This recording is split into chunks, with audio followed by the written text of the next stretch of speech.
May I now invite the former President of India, Shri Ram Nath Kovind ji, on the stage. May I also... I now request Shri Jayant Sinha ji to come up on the dais.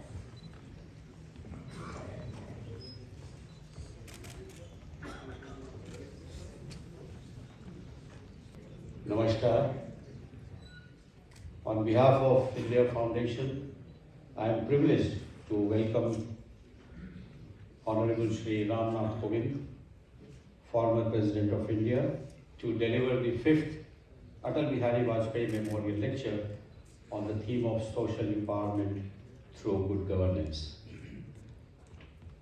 Atal Bihari Vajpayee Memorial Lecture was instituted by India Foundation in 2018 to honor the memory of late Shri Atal Bihari Vajpayee, Bharat Ratna, former Prime Minister of India's legacy of nationalism, integrity in public life, good governance, and approach towards politics. Over the years, the lectures have been delivered by very eminent personalities of our country. When we started in 2018, as you saw in the movies, short clip, Shri Arun Jaitley, the then Finance Minister of India, delivered the first memorial lecture during the 5th India Ideas Conclave in Delhi. And the theme was Indian Democracy, Maturity and Challenges. In 2019, we had the second lecture delivered by Shri Pranab Mukherjee, the former President of India. And theme of his talk was, has parliamentary democracy succeeded in India? The challenges ahead. In 2020, Shri M. Venkaiah Naidu, the then Vice President of India, delivered the 3rd memorial lecture on the theme Building Democratic Consensus, the Vajpayee Way. It was conducted in Hyderabad in Telangana. The last one, 2021, Shri Arif Mohammad Khan, the Governor of Kerala, delivered the 4th lecture on Indian polity at 75, religion, culture and secularism debate, and it was done in Bangalore. And today, ladies and gentlemen, we are honored to have Shri Ram Nath Kovind ji, our former President, to deliver the 5th Atal Bihari Vajpayee lecture on the theme Social Empowerment.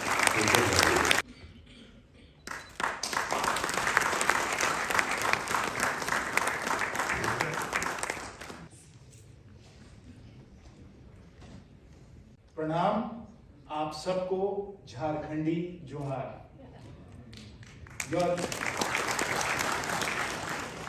Your Excellency, respected former President of India, Shri Ram Nath Kovind ji, Vice Admiral Shri Shekhar Sinha ji, Major General Dhruv Katoj ji, Shri Ram Madhav ji, distinguished Governing Council members, trustees and directors of the India Foundation, members of the media, ladies and gentlemen.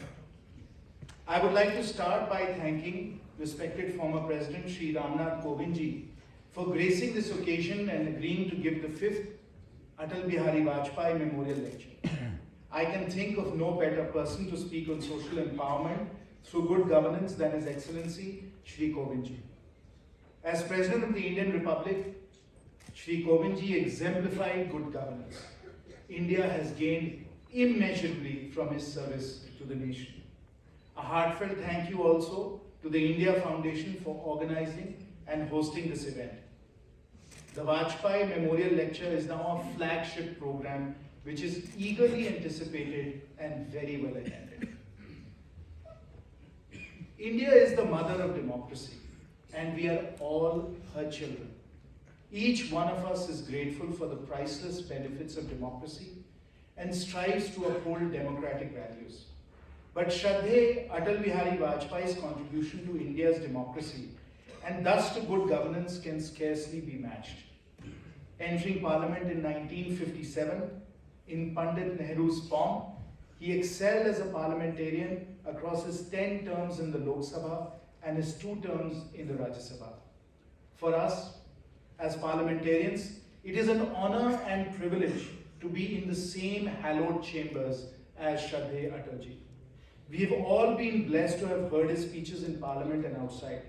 For me, each time I met him personally, it was an extraordinary honor and a deep recognition that I was in the company of an immortal son of Bharat Mata.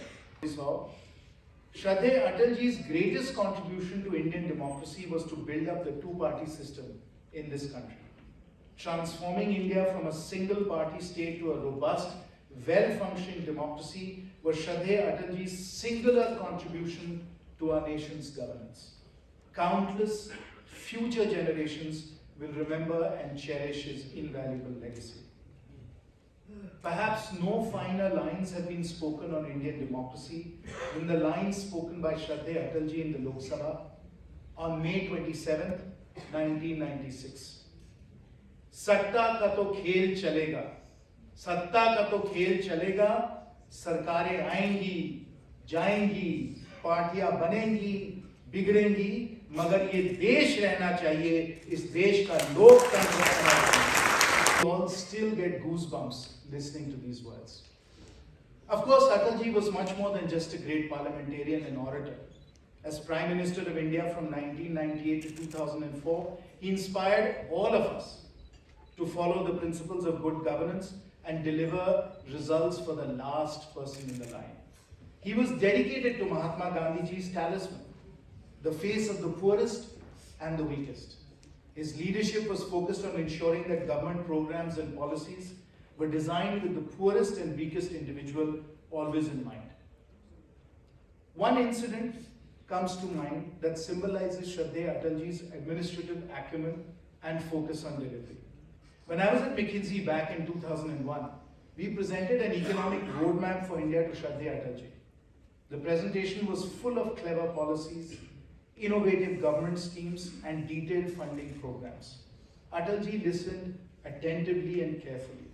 After the long presentation, he smiled mischievously and said with his characteristic wit, "ये तो ठीक है, लेकिन ये सब होगा कैसे?" Shraddheya Atalji's government showed kaise hoga on many transformational programs, ranging from India's strategic deterrence to the new telecom policy to the National Highway Program. But I personally feel most inspired by the Pradhan Mantri Gram Sadak Yojana. There are two reasons for that. First, one of the first villages to get a PMGSY road was in Bishnugad in my own Hazaribagh constituency. And second, over the years, I have seen the incredible impact that the PMGSY network of roads has had in remote rural areas. This is truly social empowerment through good governance. Honorable Prime Minister Narendra Modi ji's government has built on this approach and accomplished miracles. Today, those same remote villages in Bishnugad and Katkamsandi, in Keredari and Barlanga have not just all-weather roads, but also pakka houses, electricity, water, toilets, gas stoves, bank accounts, mobile phones, health insurance, and assured food security. Most of all, he was a sensitive and passionate poet. His stirring poems and speeches will be remembered forever.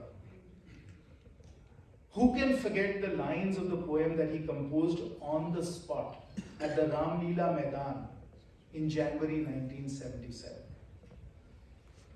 Ladies and gentlemen, it was a fraught moment.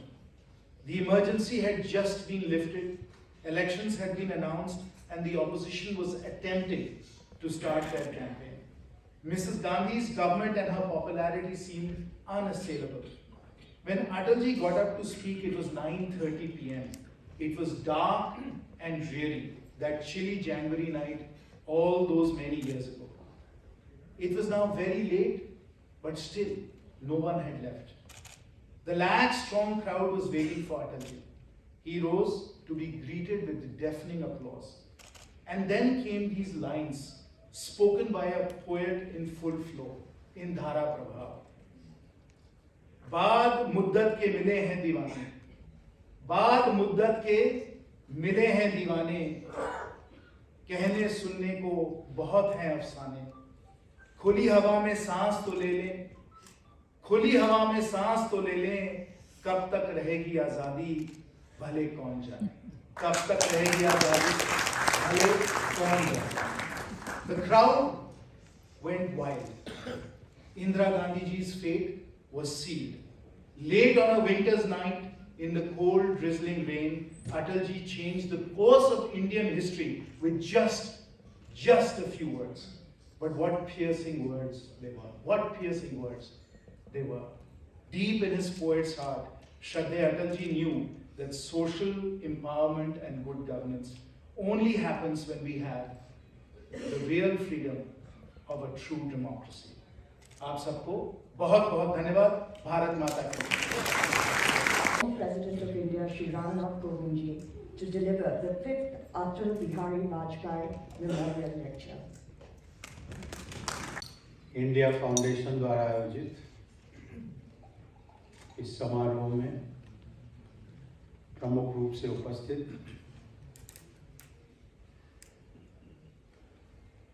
लोकप्रिय सांसद और पूर्व मंत्री Shri Jayant Sinha ji, India foundation के सदस्य व न्यासी vice admiral Shekhar Sinha ji, इस सभागार में उपस्थित सभी गणमान्य अतिथियों, देवी और सज्जनों, अटल जी के बारे में बोलना सचमुच में जैसे सूरज को एक दीपक दिखाने जैसी स्थिति। किसी का साहस नहीं होता है, लेकिन फिर भी कहीं इधर उधर से जोड़ करके कुछ अपने संस्मरणों को मैंने एक प्रयास किया है कि उनके बारे में कुछ थोड़ा सा कहूँ। थोड़ा सा अटल बिहारी वाजपेयी स्मृति व्याख्यान माला का आयोजन करने के लिए मैं इंडिया फाउंडेशन के सभी पदाधिकारियों की सराहना करता हूँ।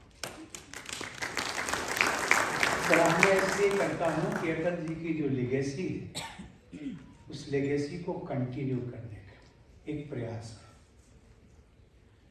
उस महान विभूति का स्मरण करने के लिए यहाँ उपस्थित होना आप सबकी अटल जी के प्रति अगाध श्रद्धा को दर्शाता है। इसके लिए मैं आप सबको भी साधुवाद देता हूँ। अटल जी से जुड़े विषय पर संबोधन का मुझे अवसर देने के लिए मैं इंडिया फाउंडेशन को भी धन्यवाद देता हूँ। देवी और सज्जनों, आयोजकों ने आज के व्याख्यान माला के लिए न केवल एक बहुत अच्छा बल्कि एक सार्थक विषय चुना है। सुशासन के माध्यम से सामाजिक सशक्तिकरण, वाजपेयी जी की शैली। यह विषय अत्यंत प्रासंगिक है और भविष्य में भी बना रहेगा। सुशासन के जरिए समाज के हर वर्ग को सशक्त बनाना वाजपेयी जी का जीवन दर्शन था और जन सेवा के प्रति उनके आजीवन समर्पण का केंद्रीय बिंदु था।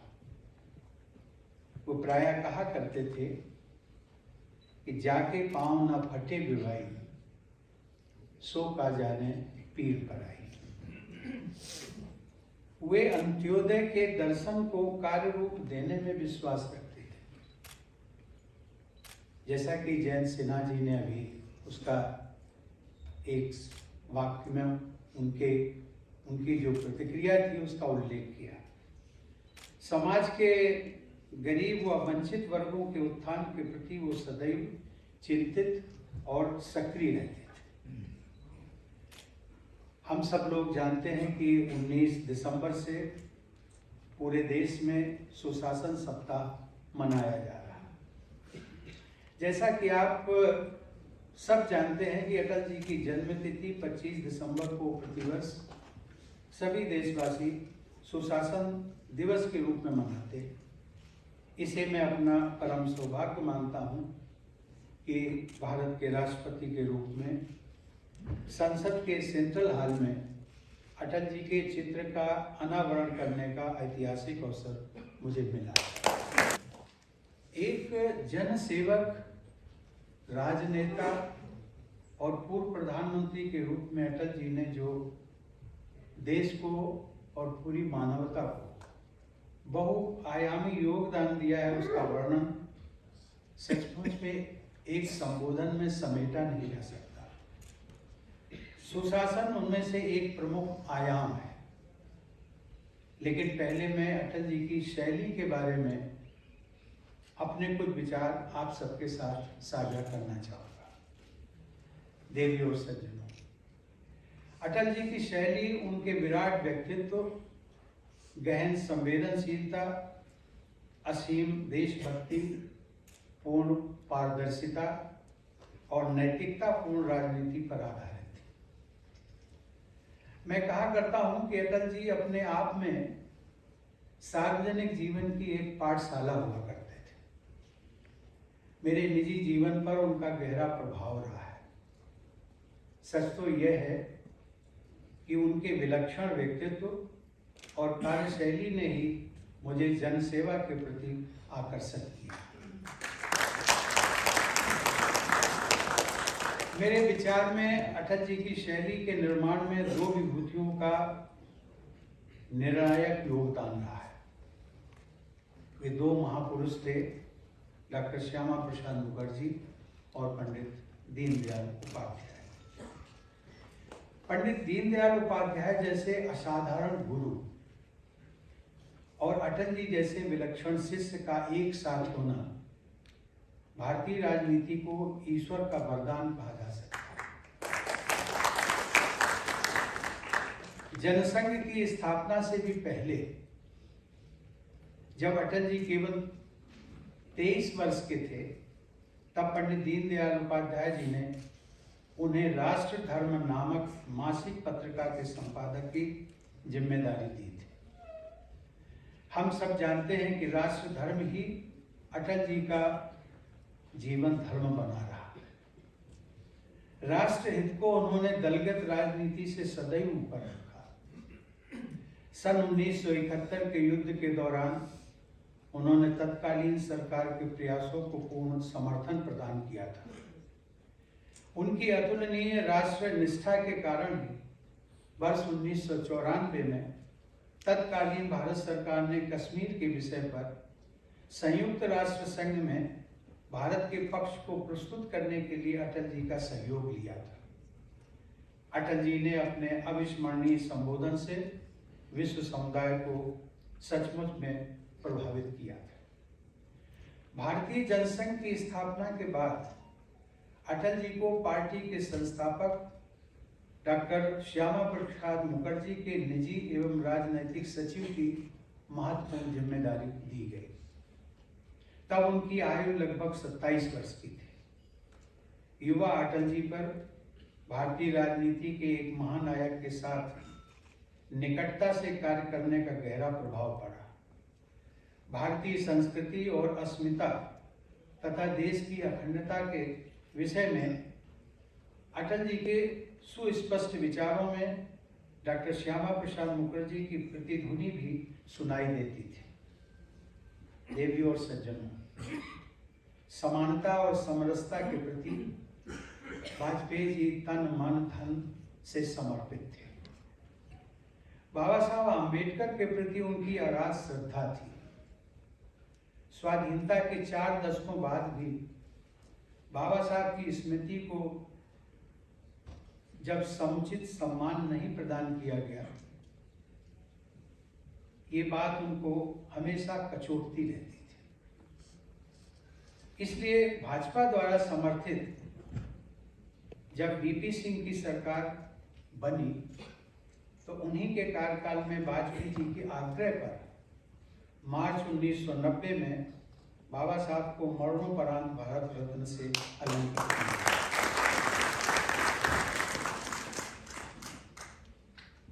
उसी वर्ष अप्रैल में बाबा साहब के पोर्ट्रेट को संसद भवन के सेंट्रल हॉल में स्थान मिला।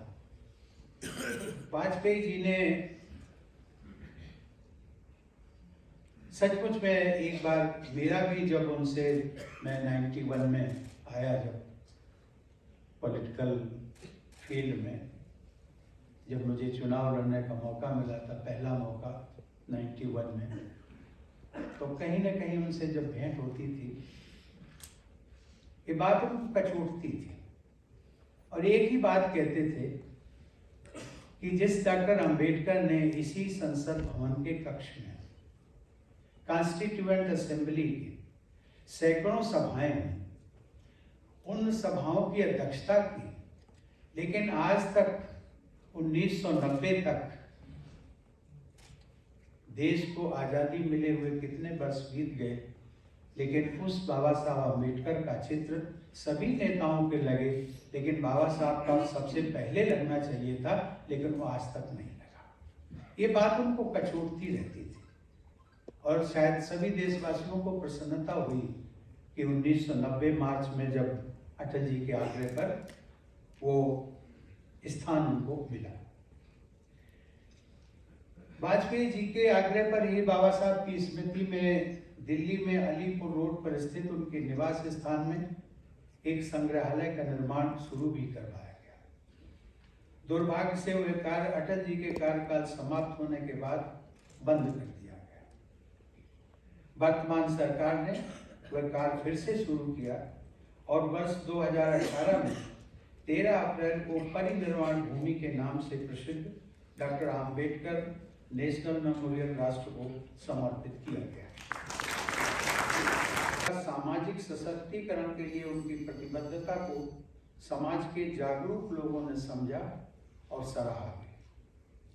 डॉक्टर आम्बेडकर तथा उनकी अध्यक्षता में बनी भारतीय संविधान के प्रति अटल जी के मन में कितनी श्रद्धा थी, इसका उल्लेख उन्होंने अपने एक संबोधन में किया था। वो प्रसंग में आप सबके साथ साझा करना चाहूंगा। 2001 में अटल जी प्रधानमंत्री थे। भारतीय जनता पार्टी द्वारा लाल किले के मैदान पर एक दलित संगम रैली का आयोजन किया गया। अटल जी प्रधानमंत्री थे, कुशाभाऊ ठाकरे भाजपा के राष्ट्रीय अध्यक्ष थे और संयोग से उन दिनों मैं भाजपा अनुसूचित जाति मोर्चा का राष्ट्रीय अध्यक्ष था। वर्तमान प्रधानमंत्री श्री नरेंद्र मोदी उस रैली के प्रभारी थे। देश में बहुत से लोग भाजपा की छवि को दलित विरोधी पार्टी के रूप में चित्रित करने का सदैव प्रयास करते रहते थे। मनुवादी पार्टी के रूप में बदनाम करने का भी प्रयास करते थे। लाल किले के मैदान से उस रैली को संबोधित करते हुए अटल जी ने उद्घोष किया था कि आज मैं सभी देशवासियों को बताना चाहता हूं कि हमारी सरकार दलितों, पिछड़ों और गरीबों की भलाई के लिए बनी है। मैं ये स्पष्ट करना चाहता हूं कि हमारी सरकार मनु स्मृति के आधार पर नहीं बल्कि भीम स्मृति के आधार पर काम करती है। भारत का संविधान। उन्होंने यह भी कहा कि हम मनुवादी नहीं हैं बल्कि भीमवादी हैं, अर्थात आम्बेडकरवादी हैं। लाल किले के मैदान से किया गया अटल जी का वह उद्घोष ऐतिहासिक महत्व रखता है, जिसने समाज के एक वर्ग के मानस पटल पर भाजपा के प्रति जो विकृत भाव था उसे दूर करने में सकारात्मक भूमिका निभाई थी। देवी और सज्जनों, अटल जी के लिए सामान्य व्यक्ति सर्वाधिक महत्वपूर्ण हुआ करता था।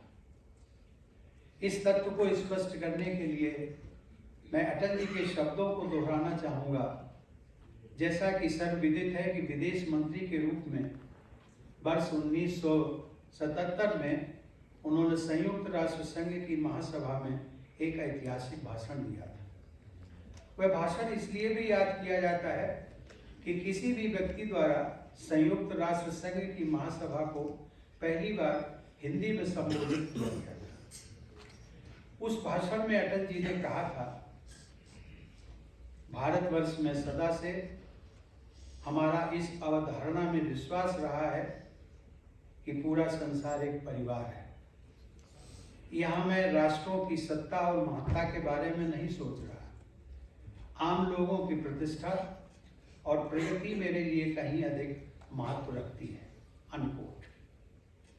देवी और सज्जनों, जन सामान्य की प्रतिष्ठा और प्रगति को सर्वाधिक महत्व देना सुशासन का आधार स्तंभ होता है। अटल जी ने गरीबी के कारण शिक्षा से वंचित रह जाने वाले बच्चों के लिए सर्व शिक्षा अभियान के तहत निःशुल्क शिक्षा उपलब्ध कराई। इस अभियान के द्वारा लगभग 20 करोड़ बच्चों तक शिक्षा सुविधाएं पहुंचाई जा सकी। साक्षरता को उन्होंने जन आंदोलन बनाने का आह्वान किया। नारी शिक्षा उनकी विशेष प्राथमिकता थी।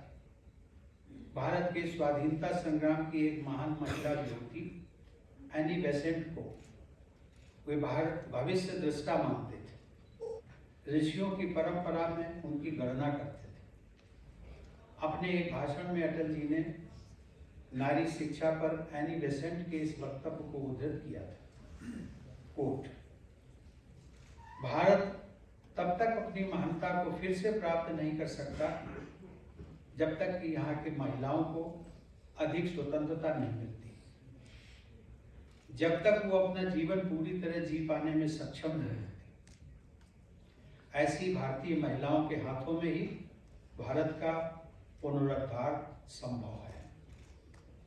अटल जी कहा करते थे कि नारी को दया नहीं, अधिकार चाहिए। अटल जी सदैव कहा करते थे कि सुशासन के लिए भौगोलिक दृष्टि से हो या सामाजिक दृष्टि से जो वर्ग या जातियां पिछड़ गई हों, क्षेत्र पिछड़ गए हों, उनको प्राथमिकता देना सुशासन के लिए आवश्यक है। इसी आधार पर अटल जी के कार्यकाल में ही पूर्वोत्तर क्षेत्र के राज्यों के समग्र विकास के लिए उत्तर पूर्वी क्षेत्र विकास मंत्रालय का अलग से गठन किया गया। उनके कार्यकाल में ही अनुसूचित जनजाति समुदाय के कल्याण हेतु जनजाति कार्य मंत्रालय का गठन किया। यह भी उल्लेखनीय है कि उनके ही कार्यकाल में एक संविधान संशोधन द्वारा वर्ष 2003 में राष्ट्रीय अनुसूचित जाति आयोग तथा राष्ट्रीय अनुसूचित जनजाति आयोग की कोई अलग अलग स्थापना की गई। जो कार्य पहले एक ही आयोग द्वारा दोनों समुदायों के लिए किया जाता था, उसे दो आयोगों द्वारा और गहराई के साथ करने की व्यवस्था की गई। अटल जी कहते थे कि दोनों समुदायों अर्थात अनुसूचित जाति व अनुसूचित जनजाति की समस्याएं अलग अलग होती हैं, इसलिए दोनों की प्राथमिकताओं को अलग अलग आयोगों द्वारा संरक्षण दिया जाना चाहिए।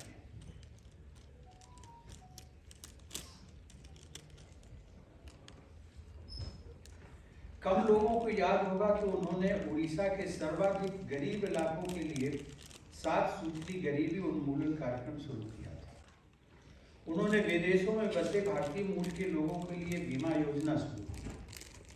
शिक्षा, स्वास्थ्य सुविधाओं, रोजगार और आमदनी के अवसरों में वृद्धि करके जन सामान्य के जीवन स्तर में सुधार के लक्ष्य की तरफ उन्होंने देश को निरंतर आगे बढ़ाया। सामाजिक सशक्तिकरण के उनके कार्यों की सूची बहुत लंबी है। संक्षेप में, हर क्षेत्र के और समाज के हर वर्ग के लोगों के सशक्तिकरण के लिए अटल जी ने अपनी अद्भुत दूरदर्शिता व संवेदनशीलता के साथ अनेक ऐतिहासिक निर्णय लिए और उन्हें कार्य रूप प्रदान किया। देवी और सज्जनों, मैं यह भी याद दिलाना चाहता हूं कि अटल जी के नेतृत्व में ही सन 1999 में एक नई दूरसंचार नीति लागू की गई। वर्ष 1997 तक हमारे देश में इनकमिंग कॉल की दर लगभग 17 रुपए प्रति मिनट हुआ करती थी। यह भी एक युगांतकारी परिवर्तन था। डिजिटल कार्य प्रणाली अपनाने से पारदर्शिता बढ़ती है। पारदर्शिता सुशासन का अनिवार्य अंग होता है। पारदर्शिता अटल जी के निजी जीवन, राजनीति और कार्यशैली को इसकी पूरक योजना के रूप में उन्होंने रूरल रोड कनेक्टिविटी की योजना भी कार्यान्वित कराई। वर्ष 2000 में अटल जी के जन्म दिवस के दिन प्रधानमंत्री ग्राम सड़क योजना शुरू की गई, जिसका 100% खर्च केंद्र सरकार द्वारा उठाया जा रहा है। ये सड़कें लाखों वंचित देशवासियों के लिए प्रगति के अवसर का मार्ग सिद्ध हुई है। कोंकण रेलवे की शुरुआत भी उनके द्वारा आरंभ की गई परिवर्तनकारी योजनाओं में से एक है। मैंने उनके द्वारा सुशासन और देश के नवनिर्माण के लिए जो योजनाएं चलाई गई, उनका मैंने कुछ संक्षेप में आप सबके सामने उल्लेख किया। देवी और सज्जनों, जन सामान्य के प्रति संवेदनशीलता तथा विपरीत परिस्थितियों में भी आशा का दीप जलाए रखने की अटल जी की प्रेरणा सभी देशवासियों के लिए संजीवनी का काम करती थी, करती है और सदैव करती रहेगी। मैं अटल जी की एक कविता की कुछ पंक्तियां पढ़ना चाहूंगा, जिसमें उन्होंने कहा था, आओ फिर से दिया जलाएं, आओ फिर से दिया जलाएं, भरी दोपहरी में अंधियारा, सूरज परछाई से हारा, अंतर तम का नेह निचोड़ें, बुझी हुई बाती सुलगाएं, आओ फिर से दिया जलाएं, आओ फिर से दिया जलाएं।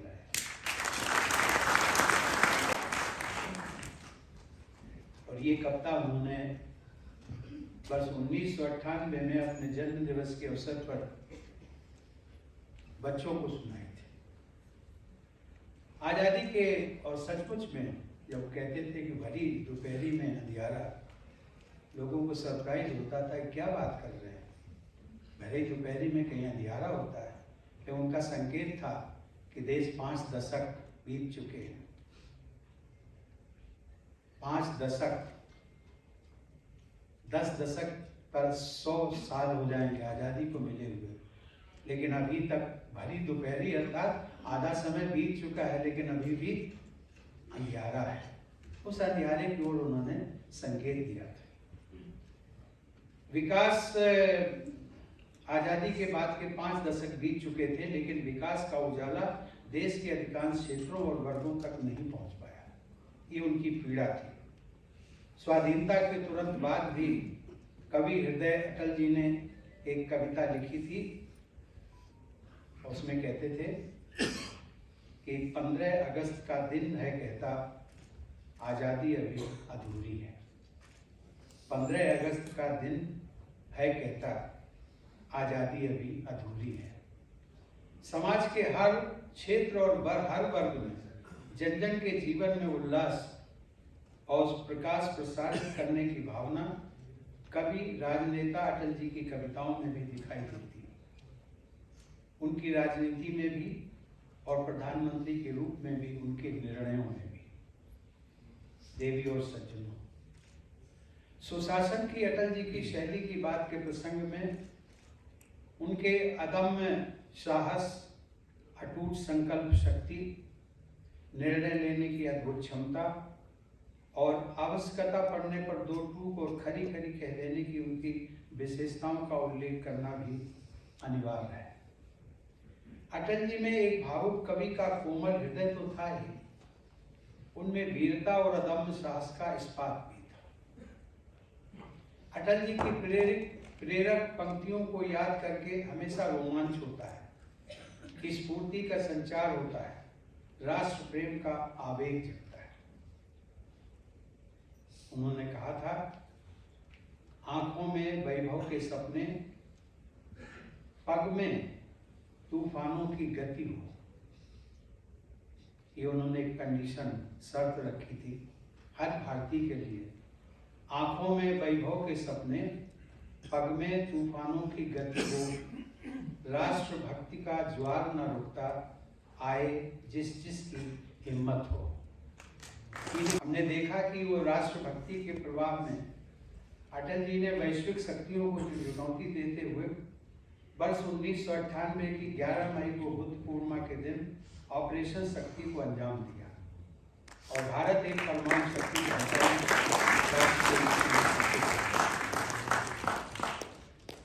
उसके बाद के अंतरराष्ट्रीय दबावों का हम सब लोग जानते हैं कितना दबाव पड़े थे। उसके बाद के अंतर्राष्ट्रीय दबावों का जिस दृढ़ता के साथ अटल जी ने सामना किया, वह भारतीय आत्मगौरव की गाथा का एक स्वर्णिम अध्याय है।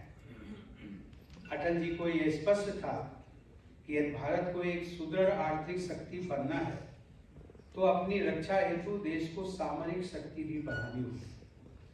परमाणु शक्ति संपन्न राष्ट्र के रूप में भारत की स्थिति विश्व समुदाय में और मजबूत हुई, जिसके बहुआयामी और सुपरिणाम सामने भी आए। देवी और सज्जनों,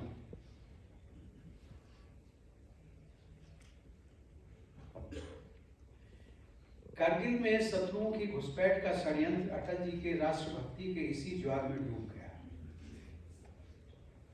जब अटल जी ने ऑपरेशन विजय के तहत जवाबी हमले का आदेश दिया, उस समय का उनका वक्तव्य हमारी सेनाओं और सभी देशवासियों के लिए प्रेरणा का अक्षय स्रोत सिद्ध हुआ।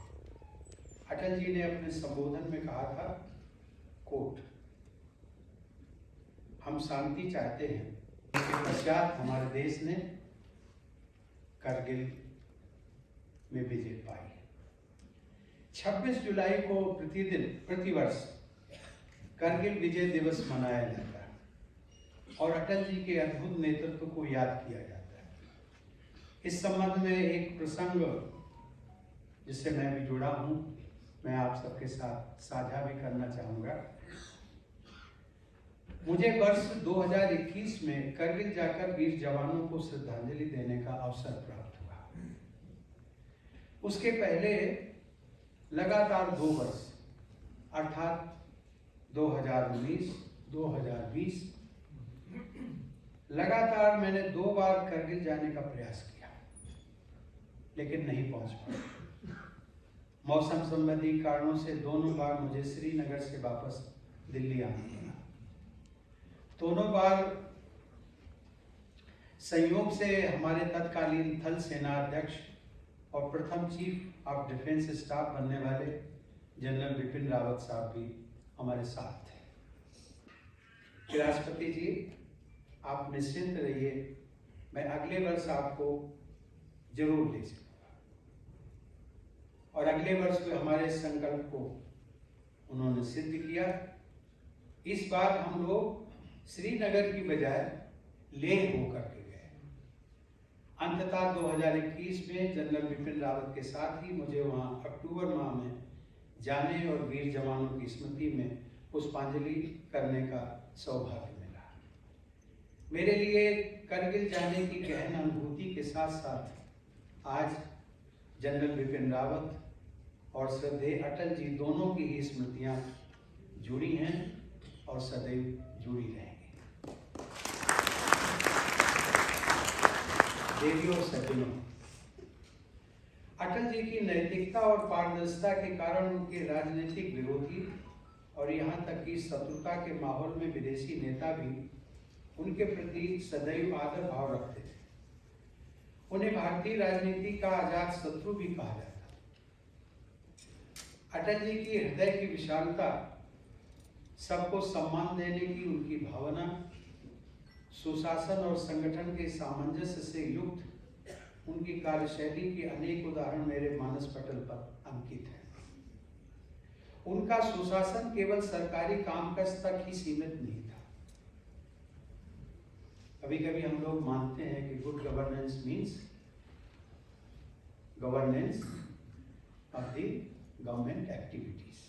की इन पंक्तियों में निहित संदेश मुझे अत्यंत प्रिय है। मैं प्रायः उन पंक्तियों का उल्लेख भी करता रहता हूँ और वो पंक्तियां हैं, सभी सपने साकार करेंगे, सभी सपने साकार करेंगे, मिलकर रास्ता पार करेंगे। आइए इस संकल्प को दोहराएं और नई सदी को भारत की सदी बनाएं। धन्यवाद। जय। As we come to the end of the 5th edition of the Atal Bihari Vajpayee Memorial Lecture, it is indeed a time to reflect on the values propagated by Atalji, who in the course of his public life strived continuously to strengthen India's democracy and who worked tirelessly for the social and economic uplift of the people of India.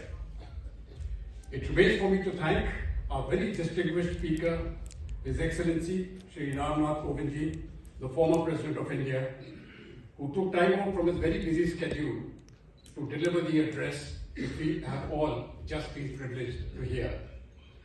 We are indeed very grateful to you, sir, for sharing your thoughts on one of the greatest icons of post-independence India and what his legacy means to the country. We thank you for your support and we look forward to your guidance in the years ahead.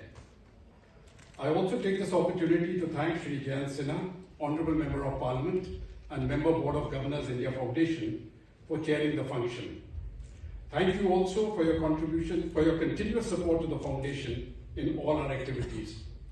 I also thank Admiral Shekhar Sinha, who, as the Member Board of Trustees India Foundation, has always been a pillar of strength to us in all our activities.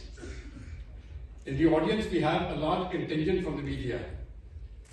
I thank each half of the Foundation and I convey my greetings to you on this auspicious occasion. Tomorrow is also Christmas and 2023 is just a week away.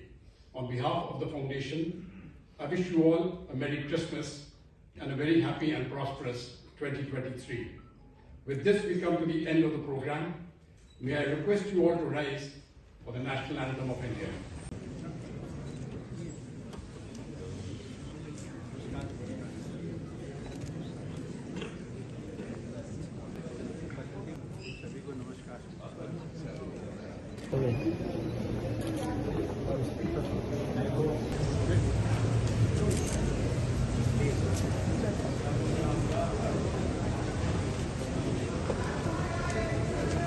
Gap कर लीजिए आप लोग sir आप